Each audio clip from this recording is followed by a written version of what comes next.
Y por último, quería decir lo siguiente. Esa actividad del domingo va a ser un acontecimiento contra el racismo. Esa final entre Argentina y Francia. Y por último, quería decir lo siguiente. Señores, ¿cómo es posible que una persona parapléjico, en silla de ruedas, dirija y controle un territorio como los Alcarrizos? Él lo controlaba antes de estar parapléjico. No, él no lo controlaba. Claro que sí. No, él quedó parapléjico en un atraco que intentó hacer en Herrera. Cuando estaba empezando. Y él continuó de su silla. No, él no dirige ahora cuadrapléjico. Antes lo que él era un atracador.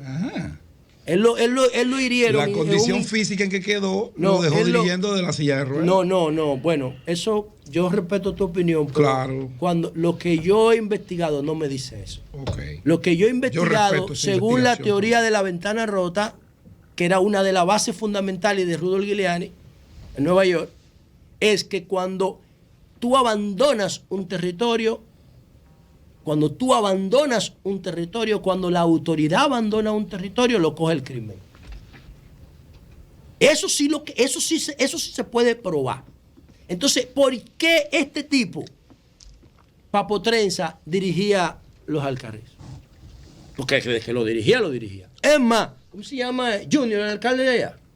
El que era amigo de nosotros, Junior, de Miguel Vargas. Sí. Vamos a llamar a Junior, que a mí me dice gente de los Alcarrizos que para Junior dirigir los Alcarrizos tuvo que llegar a un acuerdo con él. Me lo está diciendo gente de los Alcarrizos. Que para Junior dirigir los Alcarrizos tuvo que sentarse a hablar con ellos. Porque ellos no solamente venden droga. No, es que ellos invaden terreno.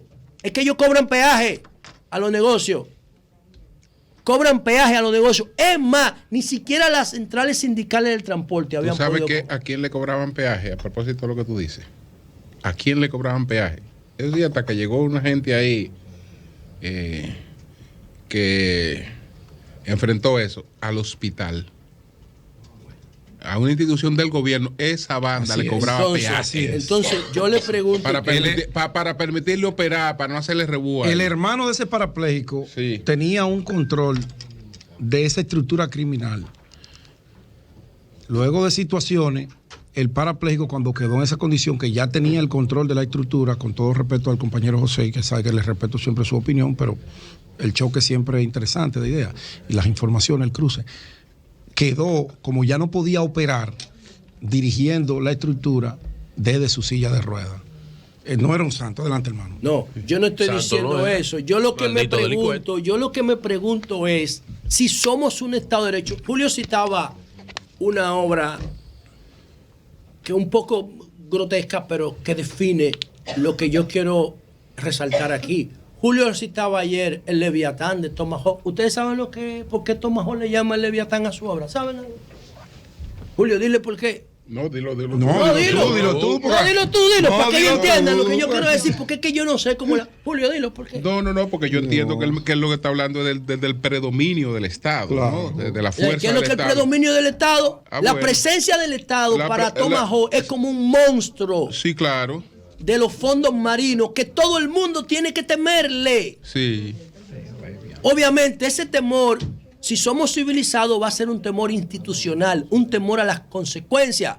Ahora, como no somos civilizados, porque tú agarrás y dejas que un monstruo como Papo Trenza crezca, porque tú lo dejaste crecer, porque Papo Trenza no se iba a convertir en el control de los Alcarrizos si el Estado no lo deja crecer. Es el Estado que permite que Papo Trenza crezca. El presidente Abinader tiene que entender eso. Ahora mismo hay una banda en los Alcarrizos que está celebrando porque va a sustituir a Papo Trenza. ¿Y qué va a hacer el gobierno? Se va a ir de los Alcarrizos desde que deje de ser primera plana. ¿Y cuándo va a volver el gobierno? Va a volver cuando inauguren la cosa de los Alcarrizos, el teleférico. Pero va a ir a un acto con unas cosas blancas y sillas con vaina ahí, y van a cortar una cinta y se van a ir huyendo. ¿Entiendes? Y no se quedan en los Alcarrizos, que eso es lo que yo quiero, con seguridad perimetral, un gobierno por perímetro. Que se quede el gobierno en el barrio para que impida que Papotrenza crezca. Y no es Papotrenza. ¿Y los menores de la Ciénaga? ¿Qué hizo la policía con los menores? Fue y los mató. Pero ya sustituyeron a los menores. La policía va a volver dentro de 5 años a matar a los que están ahora controlando en la Ciénaga. O en la Ciénaga ya nadie controla. Oh, ¿y qué pasó? ¿Qué pasó en el Pentágono? ¿Qué es lo que es el Pentágono? El Pentágono fue un territorio que decidieron 2 chamaquitos que tenían un punto en Herrera, alias El Muerto y alias Gilbert, hace 10 años. Y ellos decidían en Herrera quién entraba y quién salía. Nosotros fuimos a hacer un programa ahí, en la cañada de Guajimía. Nosotros fuimos a hacer un programa después que mataron a Gilbert. ¿Por qué la sociedad supo eso? Porque los 2 socios se dividieron como Leonel y Danilo. Se dividieron como Jacobo y Salvador. Para que me entiendan. Y como se dividieron, empezaron a matarse entre ellos.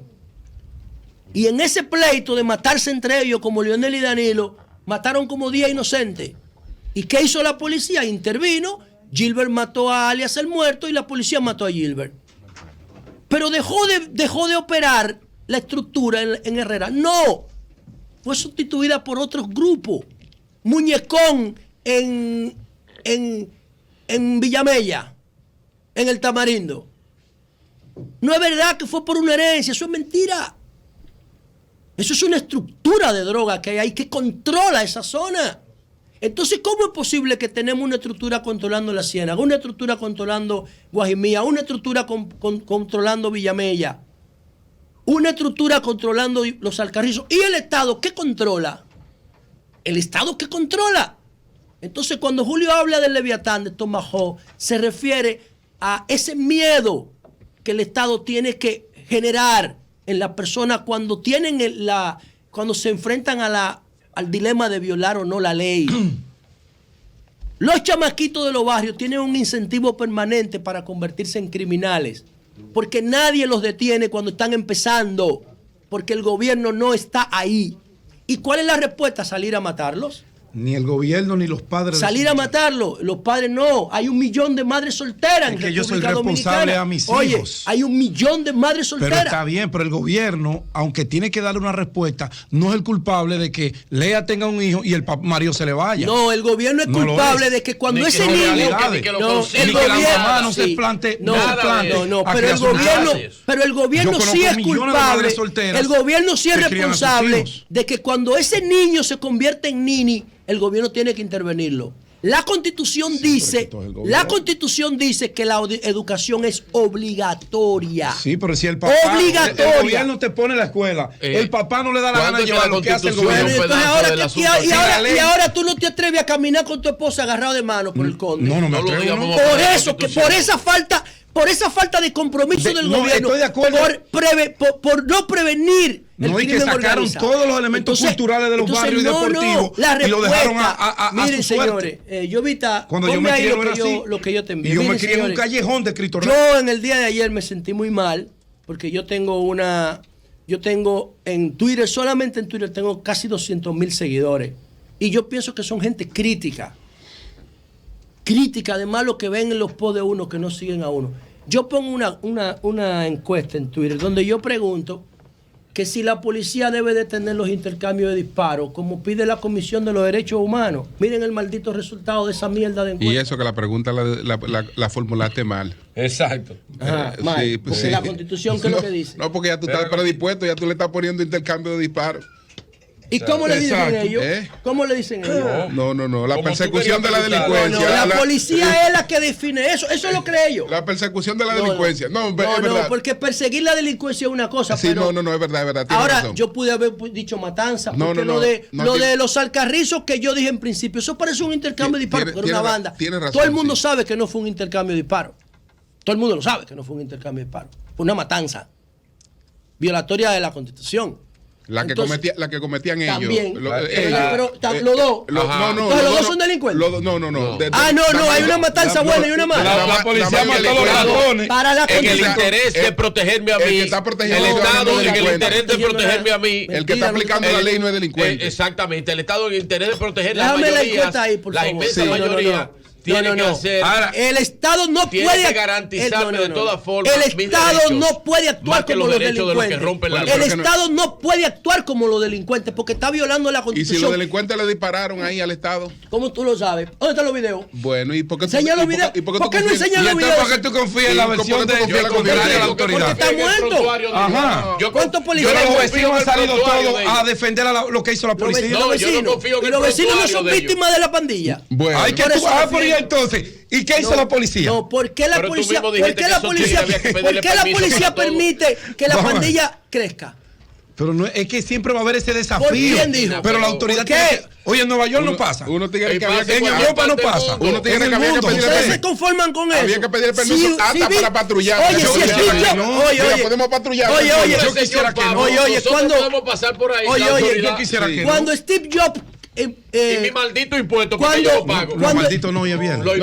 Cuando Steve Jobs maldito miró el panorama de smartphone que había en el mundo, estaba liderado por BlackBerry. Y Steve Jobs se preguntó, pero ¿cómo es posible que este teléfono es líder del mercado y haya que quitarle la batería para resetearlo? ¿Cómo es posible que este teléfono sea líder del mercado y no reproduzca video? Bien. Muchísima dificultad. ¿Cómo es posible que esto se frise cuando tú corres un software? ¿Cómo es posible que el teclado ocupe la mitad de la pantalla del display? Dios. No. Vamos a negar a BlackBerry. Bien. Vamos a negarlo y vamos a crear un teléfono inteligente de verdad. Para mí, el iPhone es un producto cultural más importante que la Mona Lisa. Bueno. Resume el éxito de la humanidad un iPhone. Sí. Eso es lo que yo quiero hacer con el modelo de seguridad. Guárdalo, que Steve Jobs hizo con el iPhone, coño. Que mañana te va a servir para algo. Guárdalo.